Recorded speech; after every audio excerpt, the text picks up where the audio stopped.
The name of the story is Rhythm Hell. I am a huge fan of odd games, and still am. This is odd, considering what happened to me last week.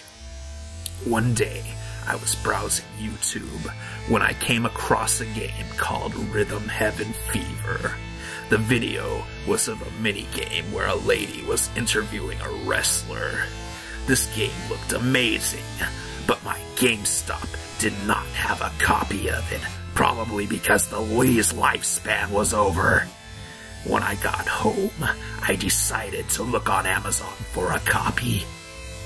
I found a fairly new copy for only $5, which, believe it or not, was not odd considering not many people know of it.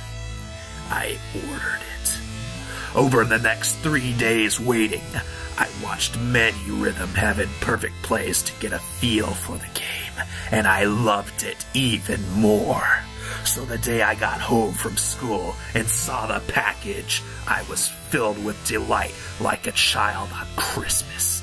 I ran downstairs to my Wii, opened the almost in pristine condition case, and popped it in. I looked at the colorful intro with the Rhythm Girl on it, created my file, and started it up.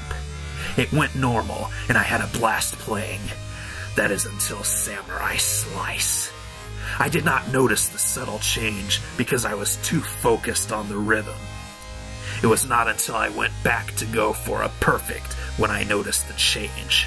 Normally, when you slice through the ghosts, the just get sliced in half. No blood or guts. But when I went to go back for a perfect, I noticed the little black ghosts each had a slightly frightened look on them, looking terrified, knowing their fate will be that they will be sliced in a rhythmic fashion by the wandering samurai. I thought it was intentional, but was too focused on the rhythm to notice. It went back to normal, but I still kept thinking about the issue. The next day, I decided to play Rhythm Heaven again. I played up to Remix 7, and this is when it got really creepy. One of the games in this remix, called Karate Man, has the most reoccurring character, Karate Joe, punching cups. In the remix, towards the end, and last time his game appears, he is not punching cups, but is seen watching TV. However, when I played, the image was different. There was still a person watching TV, but it was not the awesome Karate Man.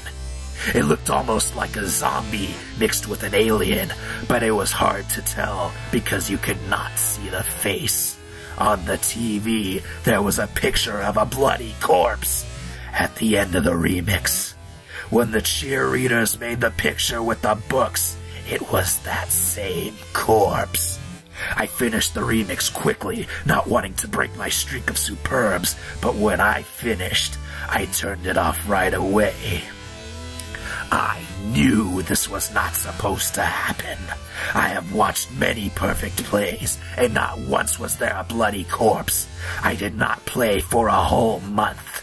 The only reason why I played was because I wanted to see what else changed.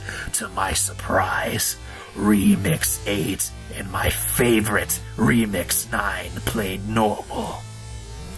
No corpses, no blood, no guts.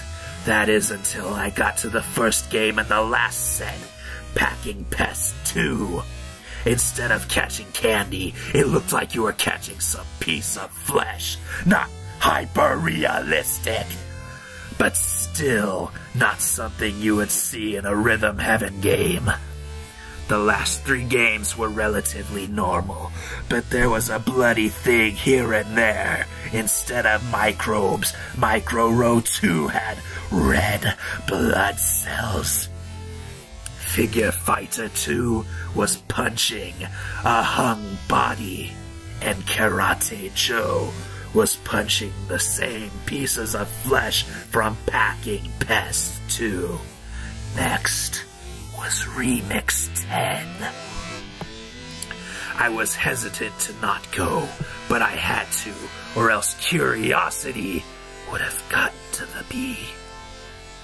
The music was the same amazing tracks from the original game, and the visuals were the same, but that was not enough to keep me from getting creeped out. All the characters looked like they had look of fear, even MC Adore, who almost never makes a face, and the normally fearless wandering samurai in Karate Joe. I felt like something could pop out any moment. Warning, spoiler alert, if you want to be surprised by the ending, do not read on. At the end of the remix, there is a huge fake-out ending. The screen fades to black, and soon the character comes out for a final quote-unquote double up. The screen did fade out normally, but when I expected a final double up, I screamed louder than anything. All the characters, even the strongest ones like Karate Joe and the wrestler, were hung. Their clothes were stained in blood. After they showed all the characters, even the fork and the widget, which were inanimate, they showed the same bloody corpse. He appeared on the screen, and at the bottom there was a caption that said, "Le métier art immoclu," which reads backwards, "Welcome to Rhythm Hell." As soon as that ended, I ejected the CD, and not giving a second thought about my metal streak, I broke the disc. I got a normal copy of Rhythm Heaven and eventually caught up to my progress, but after that, I can not still stop thinking about that bloody corpse. I think it's time for Jack to let her rip.